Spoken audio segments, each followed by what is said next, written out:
கலப்படம் என்பது முக்கியமானது. எப்படி கண்டுபிடிப்பது கலப்படம்? டீ தூளில் கலப்படம் கண்டுபிடிப்பது எப்படி?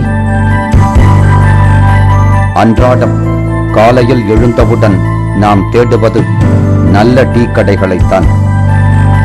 அங்கு உபயோகப்படுத்தப்படும் டீ தூள் தரமானதுதானா? எப்படி தெரிந்து கொள்வது? டீ பாலுக்கு நம்ம பாலோடவே நம்ம அதிகமாக அடுத்ததில் யூஸ் பண்ணக்கூடியது டீ. இது இப்போ வந்து நான் இதில் வந்து ரெண்டு பேப்பரில் டீ தூள் வச்சுருக்கிறேன். இது வந்து எளிதில் எது நல்லது எது கெட்டது, எது நல்ல டீ எது வந்து மோசமான டீ, அல்லது எது வந்து டீயினுடைய குணங்கள் கொண்டது எது இல்லை அப்படிங்கிறத நம்ம கண்டுபிடிக்க முடியாது. இதை வந்து ஒரு ஃபில்டர் பேப்பர், அதாவது நீங்கள் ஒரு பிளாட்டிங் பேப்பர் எடுத்துக்கலாம், அல்லது சாதாரணமாக நம்ம டிஷ்யூ பேப்பர் யூஸ் பண்ணுவோம் வீட்டில், கை கழுவுக்கு பத்தலெல்லாம் கொடுப்பாங்க. அது மாதிரி ஒரு பேப்பர் எடுத்துக்கிட்டு நீங்கள் சாதாரணமாக இந்த டீயை வாங்கி அதில் வச்சுருந்து அதில் 2 ட்ராப் தண்ணி சேர்த்தா போதும். கலப்படமான தண்ணி சேர்த்த உடனே இந்த கலப்படமான கலர் சாயம் சேர்க்கப்பட்ட டீ தூள்ல கலர் எப்படி வருது? நல்ல ஜெனுவன் டீல வந்து கலர் வராது. இது வந்து கிலோ 200 ரூபாய் விற்கிதுன்னு சொன்னால் இது வந்து 60 ரூபாய் 70 ரூபாய் கூட கொடுப்பாங்க.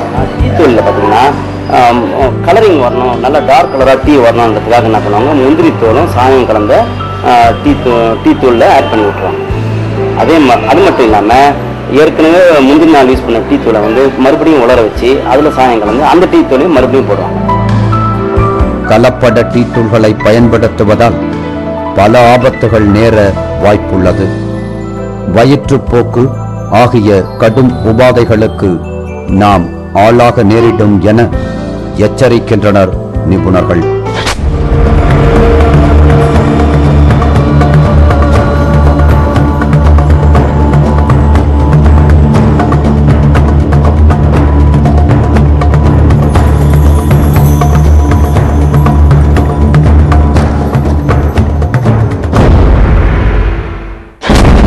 இந்த நிகழ்ச்சி குறித்த உங்களது கருத்துக்களையும் நடந்தது என்ற நிகழ்ச்சியில் இடம்பெற வேண்டும் என நீங்கள் கருதும் விஷயங்கள் குறித்தும் எங்களுக்கு தெரிவியுங்கள். தொடர்பு கொள்ள வேண்டிய முகவரி எக்ஸிகியூட்டிவ் ப்ரொடியூசர் நடந்தது என்ன, Vijay TV, post box number 8484, Chennai 34. Email மூலம் எங்களை தொடர்பு கொள்ள netvshow@gmail.com. ஒரு மருத்துவமனையில் ஒரு குழந்தை காணாமல் போகிறது. அந்த குழந்தையை யார் தூக்கி கொண்டு போனார்கள் என்பதை சிசிடிவி காட்டிக் கொடுத்தது. அதில் பதிவாகி இருந்தது அந்த குழந்தையை பெற்ற தாய். அதிர்ச்சி காட்சிகள் நாளை பார்வைக்கு.